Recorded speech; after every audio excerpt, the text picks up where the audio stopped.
And you're live. Oh, okay. You're alive. Did you know that? I'll sit up. Welcome. This is Guitar Talk. Gary's Guitars, Portsmouth, New Hampshire. We sit and talk about guitars once a week, informal chit chat on the YouTube. Just saying hi. So if you're a regular, just chime in, say hi, just to say hi in the chat. If you have a question, or if you're not a regular, please chime in and say hi as well. If you have a question, ask it in the chat, and we will address it. Chat. And then if you have a comment about what we're talking about, also put that in there, and we'll integrate it into the conversation. Because I usually have an iPad right here, and it's right Where is here. it? It's right over here. Oh, I'm so unprepared for today. Today has been a deluge of a day. Yeah. Busy in here. We sold more pedals this week than ever. yeah. All of a sudden, there's like All of a sudden, empty spaces. everyone needs to have pedals, and like weird pedals. Like I need a pitch pedal. I need like stuff that we thought would never sell. I saw one the other day. I'm not even sure what it was. What it did? The platform. Oh yeah, that's a compressor. Yeah. But it did other things. Yeah, it did all sorts of things. Pedals are super hot right now. Let me get the chat open here. So lots of pedal sales, lots of new guitars coming in. Got a nice Guild just came in. Oh, yeah. We got it's a D35 from 79. That's sitting. You try it right next to the D18 Martin and see. You can A/B them and see if the Martin's worth 4 times more money. Oh, the Guild's $1,000. Guild's $999 and the Martin is $39.99. Yeah, I knew that. So well, somehow that's correct in the guitar world. Almost as good, fraction of the price. That's Guild. Yeah, or someone might like it better. Who knows? We got to have a little showdown. Seen just about as many great Guilds as I've seen great Martins. Mm-hmm. Bunch of the regulars saying hi: Doug, William, Jimmy, JK. I think Robert Bennett. What Guild model are you talking about? We got a D35, right? Is that the 35? If you say so. It looks like it. Plain. Yeah. No fancy binding. No fancy, but their version of the D18 kind of thing. Yeah. No bound neck, but but high quality. The better quality. Right. Definitely not D. What do they call those? D20, the mahogany ones. Oh, the Heaven or Hell guitars. Those are trouble. Yeah. Well, sometimes they're great. Sometimes they're really awful. My brother had one that was good. I think you ended up selling it, but it did that thing with all those. A lot of those for that. When they the made arch back, no bracing. So ultimately, like to cave in. And the Rickenbacker is finally done. D25. Yes, maybe we'll introduce people to the Rickenbacker as the show goes on. Yep. Fireglow Rickenbacker 365. 1968. 1968. Minty condition. Pretty minty. All original. Like technically we couldn't put mint on it, but like minty. Minty fresh. You won't find a better one. And the same thing with that Gibson, which we talked about on this before. Also 100% original. Some signs of use, but no signs of wear. Yeah.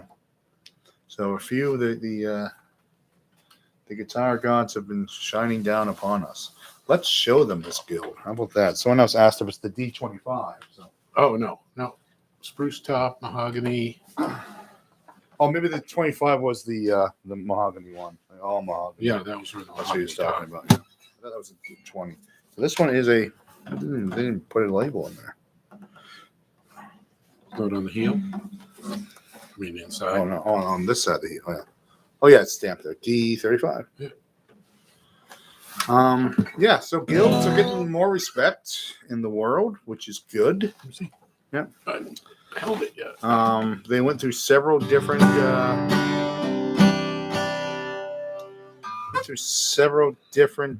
production. It came in great shape. That's why you haven't seen it. It's ready to go. Yeah. Perfect. Neck, bridge. It looks like it may have had a bridge reset, but that they own. They need it by now, so it was done well. Yeah. And it's all original. Yeah. Yeah, And it used to be something you could get for half the money, but not anymore. But it's still worth more. I think these are still undervalued, even at that price. What are you going to get new for $1,000? Yeah, Probably not that good. does Guild still make the Artist Award arch top? Last I heard, Cordoba bought Guild, yeah. and they reintroduced Guild, but only the high end stuff. Like the cheapest one they were making was $3,000. Oh no, that's not quite it. No, because there's still guilds, the Chinese guilds. Probably you're thinking of what the American made guilds. Yeah. Yeah. Also, they're doing Chinese ones too. I think they're still doing Chinese made okay. guilds. So this was when it first happened. Yeah. Here's all the new models. Just going to be cool. a high-end artists and this and that, but more than they cost for the original. But yeah, this is they used to call this the poor man's Martin. Yep. And I guess they still do it for Martin's $4,000. But hold on. More than once I've said the best acoustic guitar I ever played was a Guild. It was a 58. I think it was a D35. Yeah. It's kind of like Willie Nelson's guitar. Some holes in the top from where. Yeah. Sounded amazing. Yeah. They and those pre-64 guilds are a different guitar. They were made in a different factory. Yeah. They're made in New Jersey. New Jersey. Yeah. At the original guild factory. Yeah. And then they went to Rhode Island. And because of that, which I could understand why they moved to Rhode Island from Hoboken, but they are just a slightly they class up. And then there's the second generation guild, which was the made in Rhode Island, which is throughout the later 60s and the 70s and 80s. And then those are, different kind of periods of good and bad. Luckily, I think Guild's good period starts where Martin's bad period starts. So they're kind of like if you're buying a 1974, or if you're buying a bad year, choose the worst year for Martin's. If you're buying a 1974 spruce top, guitar like that, the Guild from the same year could be exceptional. Yeah. And Martin was kind of, Wow, it could be, the number 3 tries harder. Yeah, right. You can have the different quality because we have a chance to pass them now. Yeah. So we're not exactly sure if they make they remake they do make some of the older. I have a Guild electric that's fabulous. It's actually too good. Is that possible? You got a Starfire or something? No, it's the X177. Oh, you got an X one. Yeah. And that was kind of what people call a jazz box guitar kind of thing. Single cutaway, kind of like a thinner version of the Emperor that's over there. Right. And just so well done. And then the person who owned it before me took it to Stonewall, had him refret it and do a bunch of work on it. Yeah. So it came to me like just playing perfectly. So it's almost too good. When I was playing my Gibson 330 at the last gig, man, it's just the right kind of wrong. It's just like, this is an old guitar that isn't perfect. You'd start a song, you'd be like, I'm not in tune, and it doesn't bother me because it sounds so good. Still sounds fine. Yeah. That not being in tune is not a problem. Is that from the 80s? Jimmy might have been asking about the Guild 79, so technically no, but I remember the Guild Pilot basses were a big deal in the 80s. Yeah. We sold a Pilot bass here. My first Brian's, bass. right? Well, the first bass I bought, really. The bass that I traded in my 59 Fender P bass for, because I didn't know any better, and got $100, which was way more than I paid for it, and I traded it for a Guild Pilot. And 59 P bass. The tuners don't even go. The tuners go the wrong way. Yeah. What the heck?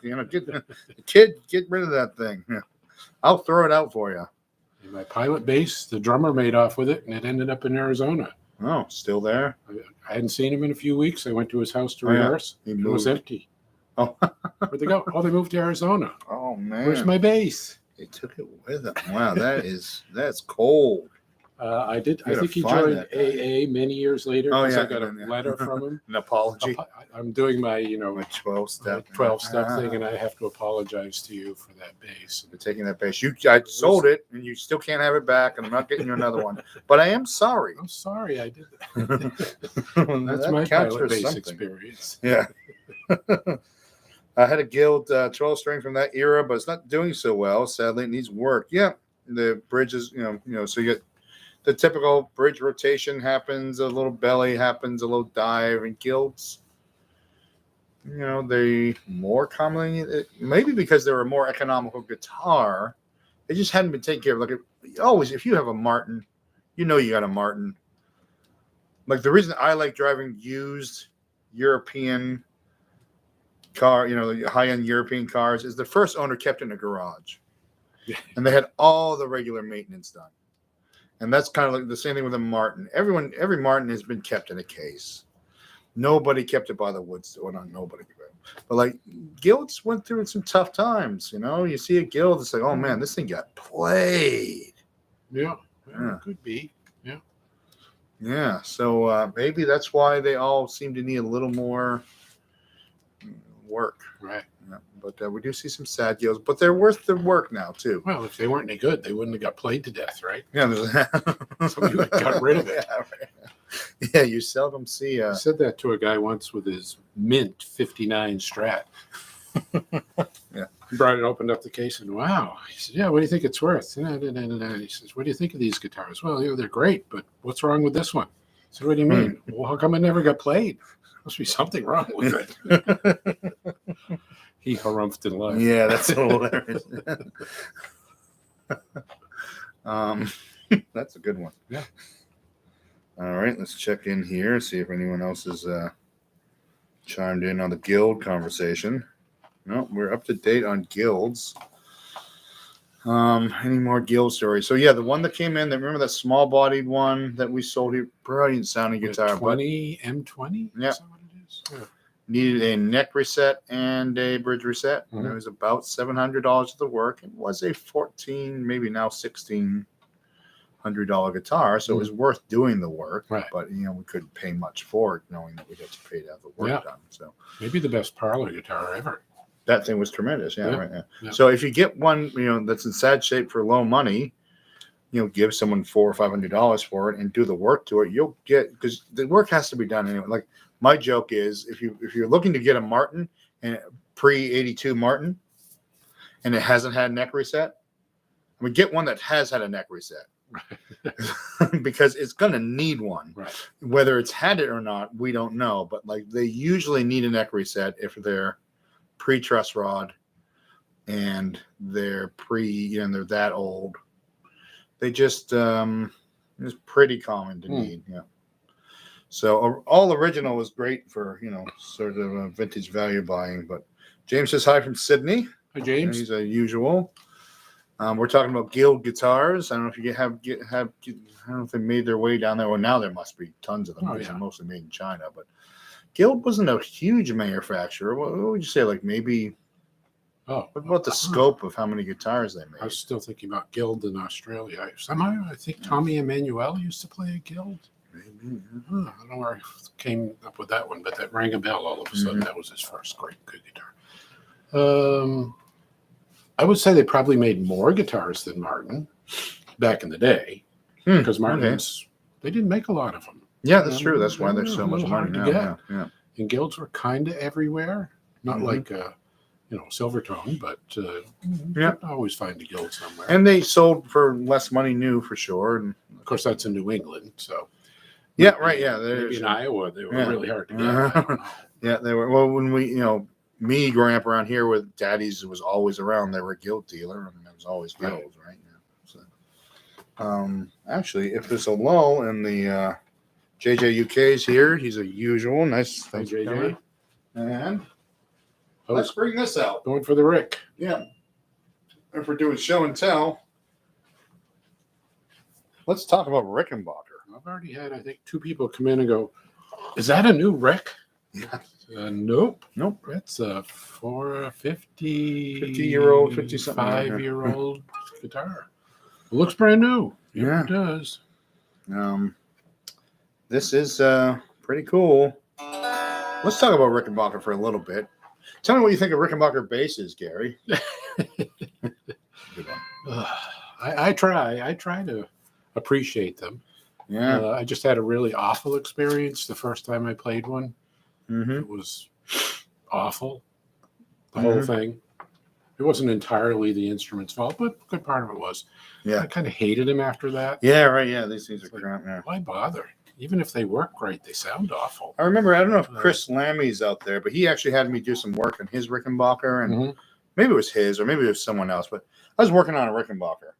There's some setup-y stuff or whatever. I was maybe restringing, or I don't know, fixing something. And all the time, like putting the strings on, doing whatever I was doing, I was like, this thing is like, who would have ever thought this is a terrible idea? This should not go like that. I mean, the neck set is wrong. It has 0 neck set. The way the height of the pickups is weird. The way the bridge, it's just a whole lot of weird. Well, it took 3 people and maybe 2 hours to adjust the neck. Yeah, right. Oh, yeah, right. Yeah, double truss rod, just a lot of ideas. Anyways, I got it back together, put it, upright on the bench when it was, had strings on it, and played a chord, and man, it sounded good. Sounded great. Yep, the design is great. The build is fine. Yeah, the build is sketchy sometimes. The thought in that somebody might actually want to do something to it. Yeah, someone might need to repair it someday. Their minds. Let's make it really hard to change the strings. Yeah. It's almost impossible to do the intonation. Yeah. Yeah, it's they're just no fun to work on, but they sound great. Michael says, I had met a guy who had an expensive Rick 4001 copy, so much better than the real thing. Okay. Well, I did many years later somebody brought in, I forget what the first year of the 4001s were, but this was like a 65. Oh yeah, whatever. Put it on the bench, strung it up. Oh my God, sounds great.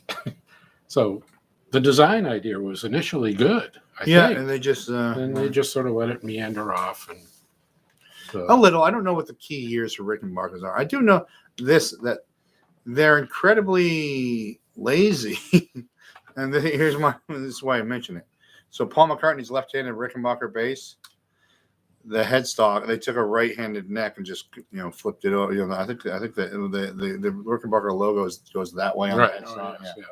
And then in the Get Back movie, you see him playing it, and he's like just for a few songs.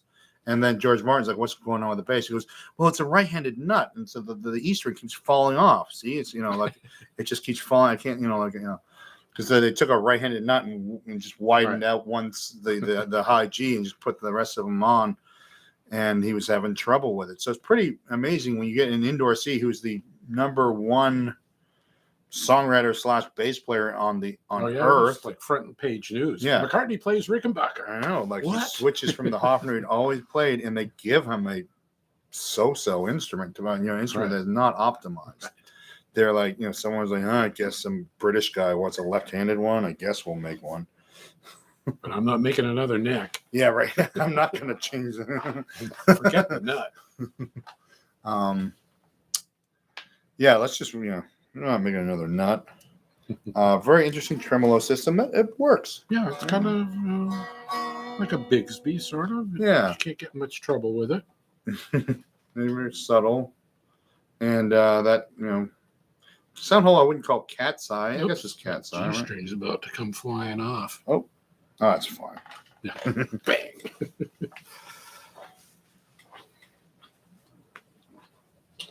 That's the Rick story.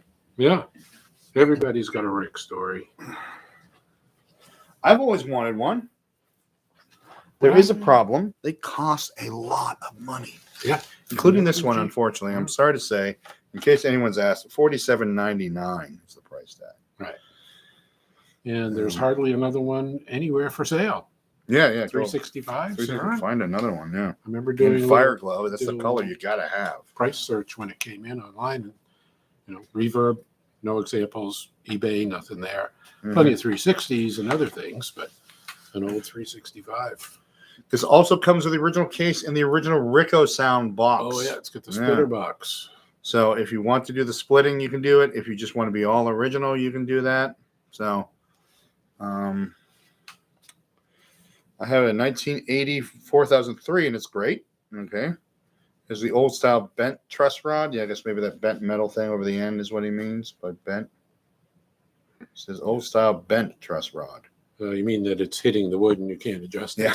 That was the problem Yeah, with maybe that it's one. permanently backloaded or something. Yeah. Yeah, it's that was a problem. That was a Peter challenge. finally found his tool and had to file it some more Uh-huh. to fit in there. Yeah. And he got it to move, but then it wouldn't move enough. So we ended up with all the strings basically off, clamped again, the neck into a back bow. Yeah. Then it was easier to move, and then nope, not quite. A little, take it all apart and more. Yeah. That is, I owe him a coffee for sure. Well, after we talked about it, and he did volunteer to work. Yeah, I mean, I was ready to get out the chisel, but yeah. So basically, the truss rod was so that it was touching the headstock. So you couldn't get a wrench over it, over the nut, because it would hit which is how they're supposed to be. But there's a lot of them. There's enough. It's enough of a problem in Rickenbacker that you'll find people talking about it online. I don't see it in newer ones. I can't remember. No, just in the old ones. People it was having to chisel out some extra wood or but design flaw. After 30 years, they finally went, I guess this is a problem. Yeah. People might want to adjust the neck someday. Let's make this for the first time anyone tried to adjust the neck. It just barely needed. It wasn't much, but it needed to be turned. No, the truss rod is bent in half and expands in the middle. Oh, okay. You can actually pull the truss rod out of the neck. That's how they used to work. Yeah, I kind of vaguely remember that. Yeah. Mm-hmm. So you back. I think you back off the nut, and the whole thing just rod straightens. Yeah, and the whole thing just comes right out or something. There's a metal plate there, which I've never dared mess with, but and maybe if you take that off. I think I know on the back side of. Oh no, because it's a set neck. So set neck. It's got to come off the headstock. But I have seen Rickenbackers where there's something on the other end and you can actually just kind of yank the. And Gary gave them a little too much credit just now. He said good design. I had to say not good design. Well, I mean, design-wise, artistically designed, beautiful looking. Yes, that's what I mean. But just a lot of little flaws like that should not be a thing. It's kind of like there used to be a local builder around here. I won't say his name. It was pretty popular. Still is. Yeah, I saw one of his guitars recently. Came through for repair. I know what you're talking about, but. Beautiful looking, well made, good parts, bad design. Turns out I think he was a cabinet maker. Yeah, that's how a lot of start. Good woodworker. Good woodwork. It looks good. Yeah. And they were fine until you had to do something to it, and then why did he do it this way? Why is that there? So, there's no good engineering there. Any good affordable wireless guitar to amp systems for small impromptu type gigs? Nady used to have a $100 thing that worked fine. I think it was good up to 50 feet, but that's here's what I won't recommend, and they're really hot right now. We should, and people are like, my suppliers are like, why don't you carry these things? People love these things. The damn Bluetooth wireless ones. They make it now. They work on Bluetooth. So you plug the thing into your guitar, plug the thing into the amp, and you got no cable. You just press a button and that turns on. Press the button and they're supposed to connect to each other. Okay. But if you ever realize how crappy Bluetooth is, why would you want to rely on that technology? First of all, it is like a kind of low. Lo-fi. Yeah, it's a lo-fi kind of. It's technically hi-fi, but you know what I mean. It's not like a wire. Well, it's not. It's gonna mess with your sound. The sound of a modern phone compared to the sound of an old phone is shocking to me how bad it is. That may have to do with hearing degradation as well. Huh? I said that. No, my hearing is excellent. I had it tested. Really? Yeah. All right, if you say so. For my age. So, and for the playing in rock bands. Oh yeah, there is that too. So also you got the so that Bluetooth thing, they're super cheap. A bunch of those are even kind of like Amazon, companies are making them like mono price or whatever. And they're fun, I guess. Like, hey, there's no wire going to my amp. Isn't this great? I just imagine it would be, I don't know, it's just like having a car. It's actually how people, so I have an electric car. It's how people who don't understand electric cars think of electric cars is how I think of wireless systems. Follow me here. You lost me there. People go like, hey, how far can you go with your electric car? I'm like, about 130 miles. Oh my, I could never do that. Oh my God. What? How can you live like that? It's like, where do you drive? That's more than 130 miles away. But you just like the idea that you can get in your car and go to California and like and come back and you don't have to worry about where to charge it, what to do, you know. And so for me, the same thing. It's a mindset difference. To some people, like, oh, this is what I use this at every gig. They work fine. Don't be so weird about it. But like, you rely on a wireless. You're not Angus Young. First of all, Angus Young he uses wireless system in the studio because it has compression built in, and that's kind of makes it, you know, gives it a sound he likes. Right. But like if you're a rock star, if you're the Edge, then yeah, you should have a really good wireless system, and no, you know, because you got to get out there and dance around with Bono, and you can't have that cord if you dance in circles around Bono or something. But if you're, you know, playing the gig I played last weekend, I was pretty glad I was plugged in directly to the amp. One less thing to go wrong. I don't have a roadie. I don't have redundancies. And a cable is, you know, it's not that much of a put off. And they are shockingly reliable. Cables are shockingly reliable. Yes.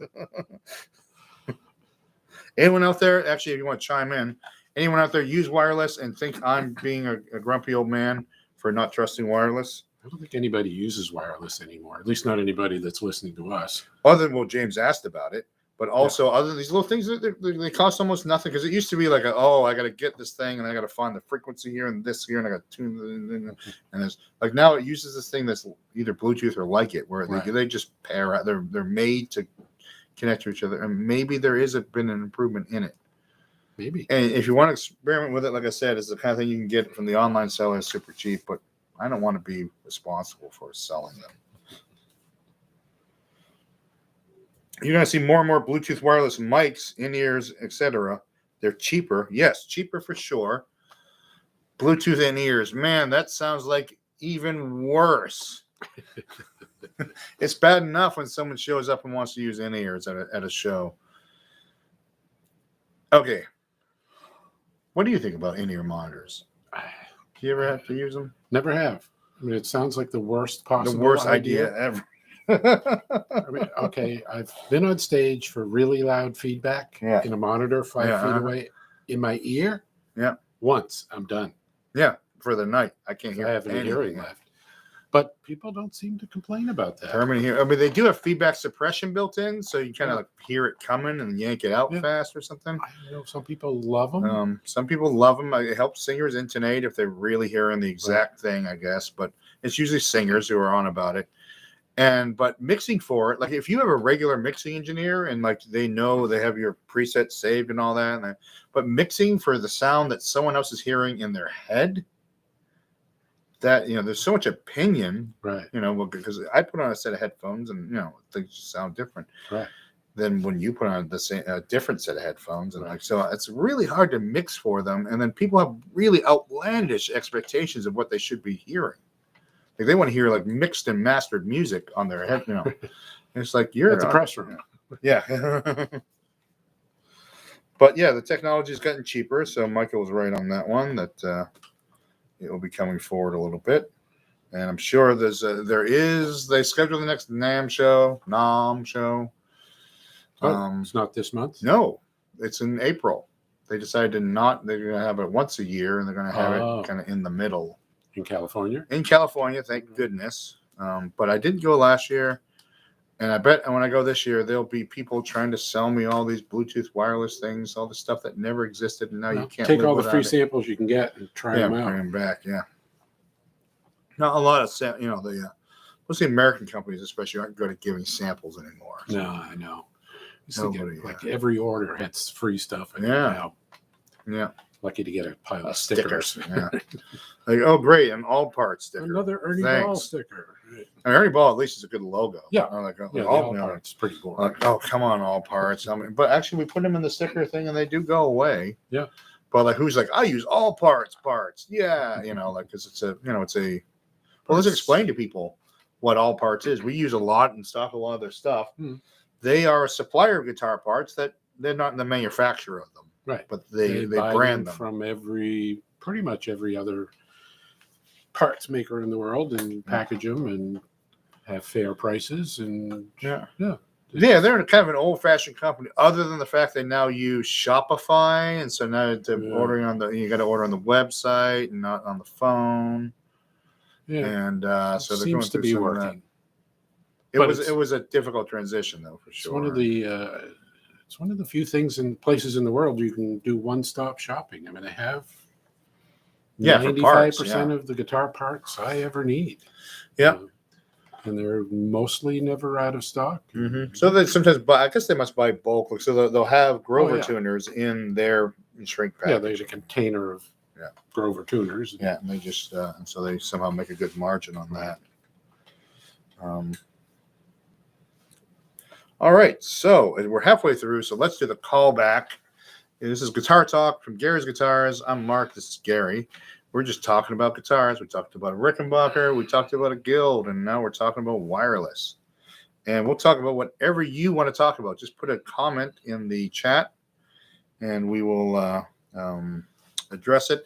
And then also, if you're watching this after the fact, which most people are not watching the live, they're watching after the fact, just put a comment in the comment section, which people rarely do, and we'll try and address it the next show.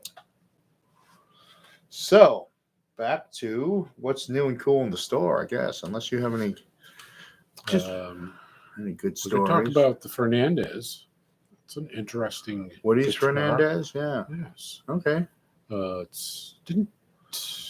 would guess it's from the 90s. It's probably one of the last batches of LE1 Strats, which were the great Fernandez Strats of the 70s and 80s. So the Fernandez LE1 is the one you want to find. LE2 also okay. Don't pay too much for it. And then everything else they make, good starter guitar. Yeah. But they made these great guitars that kind of inspired the whole lawsuit Japanese guitar thing. Wow, these are great. Yeah. For $199, I can get a real Stratocaster that sounds as good as anyways, I was a dealer for many years only because I wanted to get the LEs and the TE tellies, and there was a P bass, and they were all great. Sold them as fast as I could get them, pretty much, which wasn't much because they're hard to get. And then all of a sudden, they're not available anymore.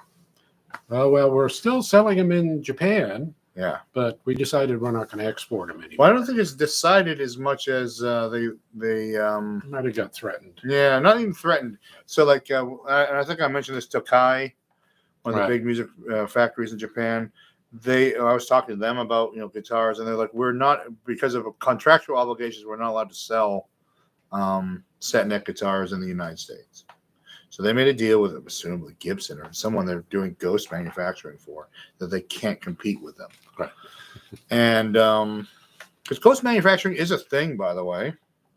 Yeah. Yeah. I mean, Godin makes parts for other companies for sure. They at one time made necks for Fender. Yeah, Fender. Somebody else, I forget.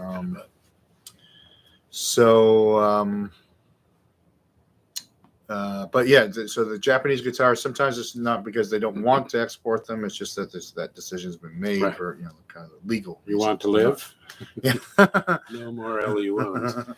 Anyways, we got one from a friend who bought it probably used 30 years ago. Had Stonewall pickups put in it.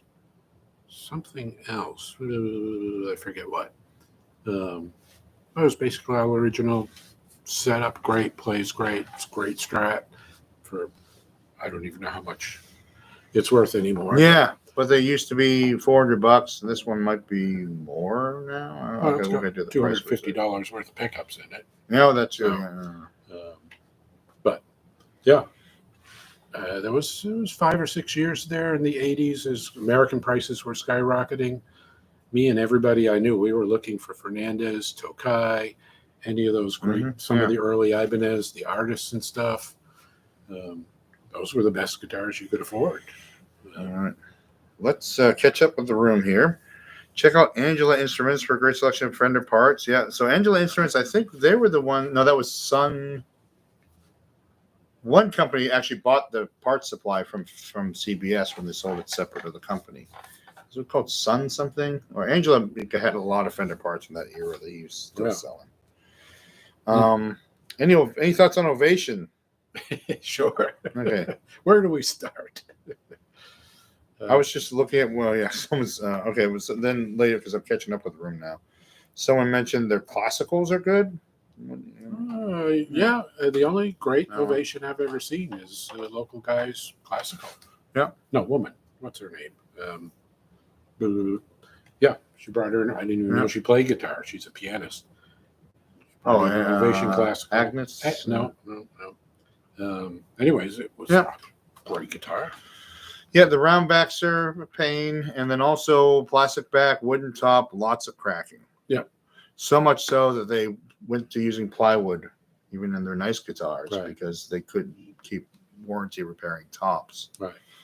Yep. So just a bad idea. They used to be the guitar to play plugged in because they sounded good plugged in 1979. Well, there was no other choice. No choice, yeah. Then let's catch up here. I got the weird elephant travel guitar with a built-in speaker. Yeah, you sold some of those, right? Oh, the Fernandez, yes. Fernandez, yeah. What, elephant? No, yeah. That's not what it was called, was it? Oh. Yes.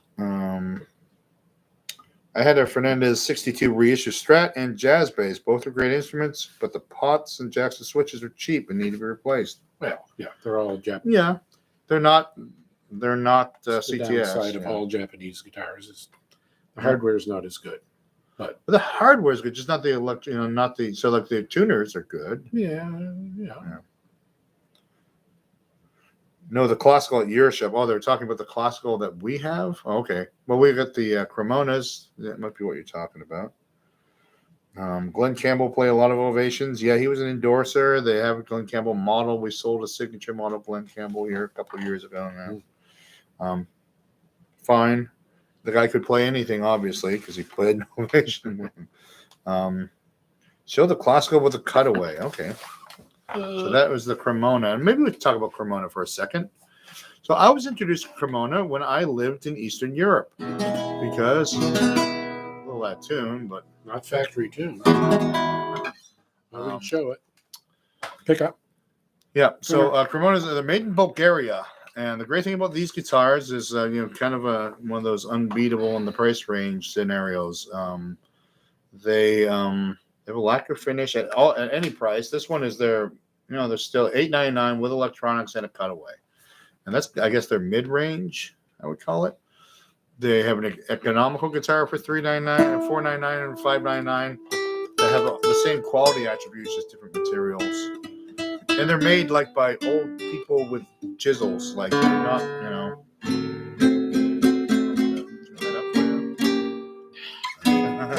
And if it sounds good out of tune, it's good. Ovations don't have a loud bass like a Martin, so they're great in a rock band. Yeah, they kind of have that high pass filter built in, so it's not gonna get in the way of the bass player. So yeah, Cremona's. When I found out that they were importing again to the U.S., I was aware of them because they were in the Soviet time they were the only good instrument that you could import to Russia and Ukraine. And so the solid cedar top. It looks. That one's a cedar. Yep. They'll do it in spruce too. Cedar's the basic, kind of classical. Right. And the back and sides on that one are. That's a double check because they're. Yeah. I don't think it's mahogany or rosewood, but it's like boom or some other. No, there is there's a rosewood family thing. Family thing. So they sound great, play great, and they're inexpensive. I own one myself. When I found out, they're for sale in the U.S., I got some in the store, and now we try to have them in all the time. Because just a real classical for under $1,000 is people seem to like them. After a year or so of having them, I hear people coming in asking. They don't know the name. Yeah, I want one of those really nice classical. You guys are from Budapest or something. Burlington. I don't know where they're from. The It's only not too reason deep. they're cheap is because the economy in Bulgaria is such that they can export them cheaply. Because otherwise, but also Bulgaria is still in that kind of Austro-Hungarian Empire kind of instrument making capital of the world, where that's where all the great instruments came from. When you talk about including violins and guitars and cellos and basses. The southern Germany, Austria, down to Bulgaria, and the kind of. There was and so there is a tradition there. Even if it isn't like a direct line, there's just this idea like we make good instruments, right? So you just got to keep up, like clam chowder in Maine, right? Like I'm responsible. If I go to your house in Arizona and start to make you clam chowder, it better be the best chowder you ever had because I'm from Maine, right? My clam chowder is pretty good, but I cook it without bacon because I don't eat pork. Right. So bacon is that or fatback or whatever but that's a big ingredient in the chowder. So if anyone has a chowder recipe, just send a message in and we'll talk about chowder. I get it. I'll get right in the way of bass all over. Play the bass lines just for fun. Yeah. So yeah, I guess especially if you're playing on nylon, you get into the bass range too, just because of the depth of the sound. I used my nylon. By the way, I had to play at a wedding last weekend. It was a great wedding. It went well, but I was a little nervous because you don't know how weddings are going to go. You got to entertain the people, but the people got to be ready to be entertained. Every once in a while, things. So they could hate you. They could hate you, and they start to turn on you. Right. So, but I brought my Godin multi-amp. So I play in a rock band. Right, it worked out great because the thing with the multi-act, and I like to use it when I play solo, and I like to use it in duos. It's a nylon. Yeah, the nylon multi-act. Right. It's just a very mellow sound. But the thing about the Godin multi-act is the scale length is a little bit longer, and so the string tension is a little higher, and you can kind of play it like in a regular acoustic. You could play it with a pick if you needed to. So I just had, and I used it I used it instead of the regular acoustic or 12-string I would bring, and it was a handy thing to have.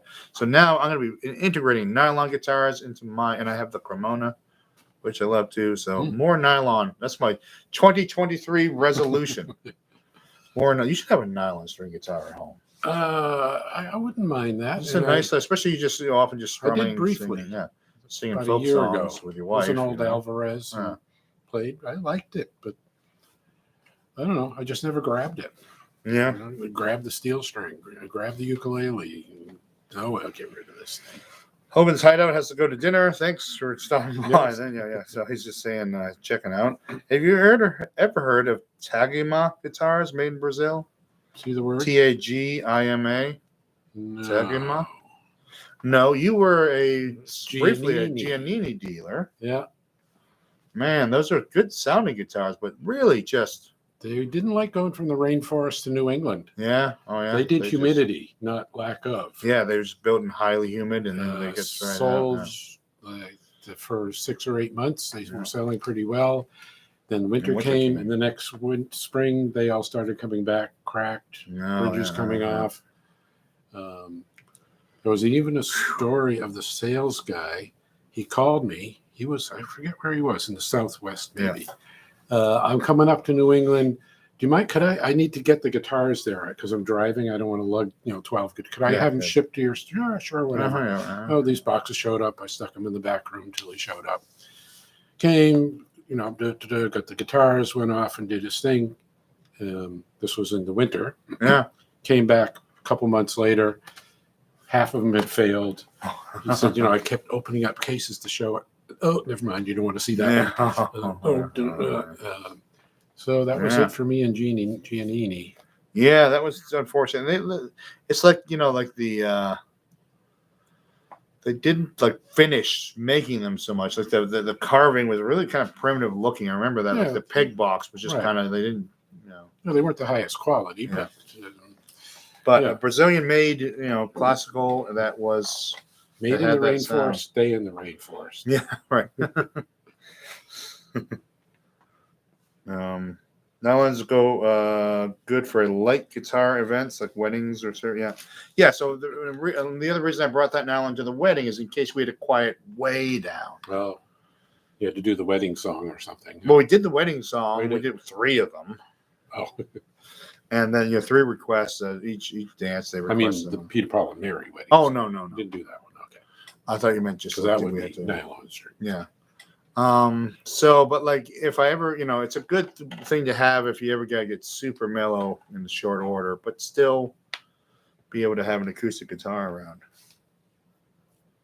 Oh, Tagima makes electric guitars. No, I haven't heard of them. Brazilian made electric guitars. Well, how are they? Tell us. Let's see here. Any surprising new electric? Have you seen anything going like, ooh, wow, anything come through on the bench where you're like, this is something, Just worked on a Washburn set neck, solid body, Strat style, 2 humbuckers, worst designed guitar I've ever seen. Everything about it was hard. So that's the opposite of that. Oh, yeah. That's like, what are you thinking? Yeah. Yeah, could just throw some strings on it and check the setup. Okay. Throw the strings on it. Like, this is so far off. And some of it's not adjustable. Getting at the truss rod, I have to take the strings off and a pickup out to turn the truss rod. And then got through all that and then went to set the action. Set it as low as it would go, and it was still way too high. Yeah. And it's a set neck, so can't shim it. It was straight. It's straight. But it looked like, wow, this is a cool looking Washburn. But wow. So bad review there. Yeah. I mean, I have nothing against Washburn, but this one was no fun. Good. No, we actually had a Washburn electric acoustic with a pickup come through. Remember that one? Yes. That was nice. Yeah, It was sold quickly. Fine. Well, both of those, the Les Paul and the Rickenbacker up there, both were a pleasure to work on. Well, I was also just mentioning, like, because we said, well, when we first saw Fernandez, we went, wow, this is great. I got to get these. Is there any guitar like that out there now? Where you're like, I don't think in those terms anymore. Yeah. Oh, I wish I had one. Yeah. Want for nothing, but not to want. That's, right. I think the Buddha said that. Yeah. It might be. That's the first 10 years you own a guitar store. Yeah. You own everything. Yeah. Maybe not more than a few at a time, but and then you go, why? Yeah. No, I wish I could shake that need, but also it makes me happy. And so I don't think it's, maybe we'll wait for it to become a problem. Yeah. Well, I'm not makes you one happy. for It's like accumulating much of anything. So it's like, you get that friend who drinks and they're probably technically an alcoholic, but they still make it to work and they don't treat anyone bad and they, they're not hurting anyone. And it's like, well, he just likes to drink. Let him drink. He just likes to buy guitars. Let him buy guitars. We've known a few of those guys. Yeah. I have a question. Is a Dingwall bass guitar any good? Don't think I've ever seen one. Dingwhal. You haven't seen one. I've heard of them. Yeah. I want to say they're British, but I'm not sure. And I'm not even sure how I know about them. Somebody famous must have played one. Yeah.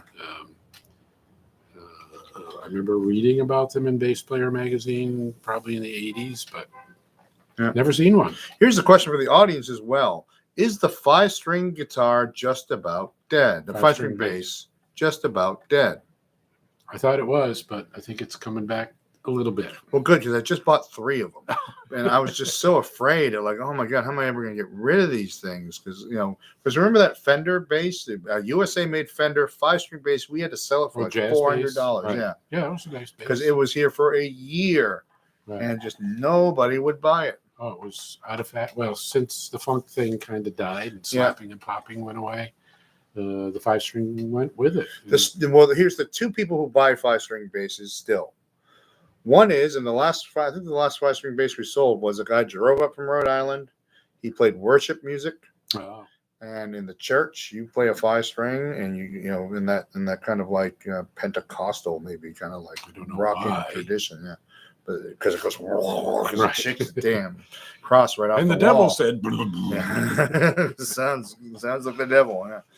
And then talking to Rob Gary, he said you need to have a 5-string if you're playing in pits. right. Yeah, that's my everything's charted for a 5-string, and so like if you show up with a 4-string, there's going to be a bunch of notes you can't play if you're doing a job like a reading job in a pit orchestra. Right. So show tunes and church, wedding bands, So basically, that's the niche right now. Right. And just people who insist on them. People who don't like to play below the 5th fret. Right. You know those guys. There's usually because I remember. So we had 4 of these 5-string basses when you, like, right about the time you sold the store. Someone brought in. It was a estate collection, so to speak. Oh. And on the spray paint on the outside, at least one of the cases said Papa Bear, and it was just so neat because I could imagine Papa Bear being this giant dude with a 5-string bass who holds it way up high. And doesn't play below he just does it so he doesn't have to play below the 5th fret. He just, you know those guys, there's just giant dudes who like sit right on the edge of a stool when they play. They're on, and they just do this all night, and they seem to be able to do anything by just going like this all night. I tried not to play above the 5th fret. Yeah, actually, that's my rule. 5-strings used to be for dance music. Okay. I suppose, but now dance music is all sub bass. They're all, right. Yeah, that B's not low enough, and harmonics, and so Leland Sklar plays. Yeah, he does. Well, he plays everything. The Dingwall. Oh, he plays the Dingwall. Oh, maybe that's right. Yeah. Maybe he showed it to us once. I've watched a bunch of his. Yeah, well, you're responsible. If you're him, you got to play a 5 or a 6-string bass because everyone's going to expect you to do a lot of your thing. And the other guy's Tony Levin. Right. If he'd play anything. Yeah, he plays a 10-string bass too. But, and the tapping and the stick thing he did for a while. Right. Yeah. But I saw actually it was a YouTube video about the sledgehammer bass line and how it was made and how he did it. He plays the whole thing an octave up and uses an octave divider. So so it sounds like there's a harmony, the 2 notes moving up and down together. He's playing a regular 4-string with an octave, a sub octave, divider going down, and playing it up. Brilliant, absolutely brilliant. It has this really interesting keyboard-like sound, and it just made me want to do that right away. Right, made me want to get an octave pedal. We did some awesome stuff with that stick. Yep. Him and Adrian Ballou. Yeah. All right. Catch up here. We are caught up. Oh. So let's see what else. We're Anyone else have anything they want to talk about tonight, or else we will adjourn if you don't. Last call for comments. So we just got a bunch of pedals in. I ordered a bunch more. So we got lots of pedals coming through. I told people we're trading pedals. Bring them on in. Let's do it. Because we got wiped out on pedals. It's pedal time, obviously. We were selling 4 or 5 pedals a day. I don't know what caused that. I mean, like maybe people finally found out we have a good pedal selection. Because it was kind of my intention to have at least 60 to 100 pedals in the store. Just so when you come in, you're like, wow, they got everything. This is cool, From what I hear from customers, this is the only pedal collection in town. There might be that. Last time I was in Guitar Center, which was a while ago, it was pretty amazing how few pedals they had to offer. Somebody told me they counted 9. Yeah, and just like there's a bunch of missing. You look, they had a pedal board display, but things were missing, and then. So yeah, that's good that we get the pedals and people are finding that out. I love Adrian Ballou here, King Crimson. Yeah. Yep. Elephant Talk. And all right. Well, let that be it. Adrian Ballou. So once again, Gary wasn't here for the our eulogizing of Jeff Beck last week. Mm-hmm. So do you have any Jeff Beck stories or anything? Well, yeah, we used to hang out. Yeah. I keep coming back to two things. The more I think about it, it gets less defined. But I think I can think of 3 times in my guitar life where my jaw hit the floor. The first time I heard Jimi Hendrix, and this was before I'd heard Cream, Led Zeppelin, or anybody else even like that. The next was Jeff Beck, late 70s. I think it was Apprentice Trust. He'd gone past Blow by Blow and was starting to do sort of what he does now. And then Stevie Ray Vaughan. But then there was Danny Gatton, and there was Django Reinhardt, and there was all these other guys. But but those are the 3 that really hit you personally. And then it dawned on me. In real time, Jeff is he's the only guy who just kept getting better and better and better and better for 70 years. He got better. Page was great, still great. Same. Clapton, great. Same thing, Jimmy Page hasn't not gotten a new lick since 1968. Beck was like every album was like, what the hell is this? There's a whole other guitar player, a whole other guitar, whole other sound, plugged into a different amp, but different, And then like, hey, it's rockabilly time. I'm going to learn all of rockabilly. And like, okay, I did that. Now I'm going to Les Paul tribute. Remember, and then he had to learn all of Les Paul. Just an amazing talent in that respect. So definitely in the running for best all-time, at least electric guitar player. And Robert says, thanks for the tip on the Venta humidifier. He's been using it. Good. So he likes it. Yeah, I'm on my 4th or 5th year now. Yeah, I might switch over. I don't know. These the wicking ones do like push a lot. A lot of humidity. Give out a lot of. The Venta's a complete mystery. I don't understand how it works. Just but magically. When it's cold, it goes through more water. When it's not so cold, it doesn't go through. So it's somehow regulating itself, but there's nothing in there really.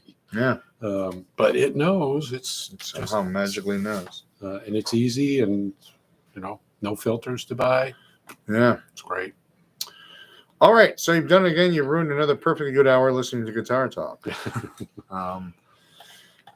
So thanks for listening. Check out the Instagram and the Facebook. Instagram is where we do store walkthroughs and one-off, like you see all the newest stuff. YouTube is where we do videos, although I haven't done one for weeks now. I'm sorry, and I do have one coming up. I'm working on it, I swear. And but more exploratory stuff. We do the live thing here. And that's we're glad to just hang out and say hi to our friends all over the world. Wednesdays at 6:00 for at least another few weeks. Remember, this is season 1, and season 1 goes for 100 episodes, and we're in the 90s, 90 something, 91 or 2 or something. So we're gonna be winding down soon, folks. So let's keep it going. And there will be something after that, but I'm just not sure it is. And we just got to take a week off. Or something. Maybe somebody would like to suggest a weekly format. Well, guitar-based. What I'm thinking is there's going to be more interviews. I like the interviews, so maybe there'll be more interviews. I don't know. We have no shortage of guitar players around or here. Maybe try it podcast style or a different day, or we'll figure it out. So thanks again for watching, and stand by for the end. See you in 2 weeks, personally. All right, say good night, Gary. See Good you next night. week. Yeah, we'll be back. Oh. Roller.